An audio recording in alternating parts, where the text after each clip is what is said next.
Nouveaux éléments dans l'enquête sur le meurtre de Boris Nemtsov. Ce dimanche, les autorités russes ont annoncé l'arrestation de plusieurs suspects.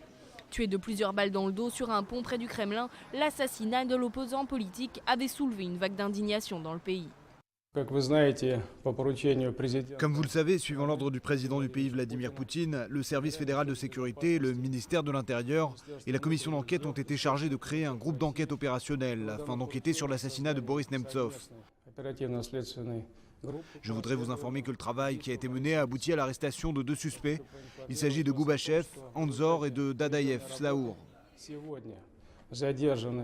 Le chef de l'État a été informé à ce sujet. Les étapes opérationnelles nécessaires à l'enquête se poursuivent.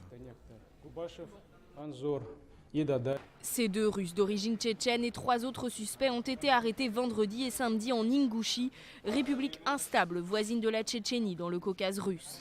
L'un d'entre eux aurait déjà avoué le crime selon le porte-parole du tribunal. Des arrestations qui pourraient donc permettre de faire la lumière sur le mobile de l'assassinat de Boris Nemtsov. Alors que les autorités enquêtent, certaines pistes commencent à se dessiner. Les enquêteurs envisagent d'une part la piste islamiste. Boris Nemtsov avait notamment apporté son soutien à la rédaction de Charlie Hebdo après l'attaque des frères Kouachi début janvier. Mais l'assassinat aurait également pu être motivé par des aspirations nationalistes.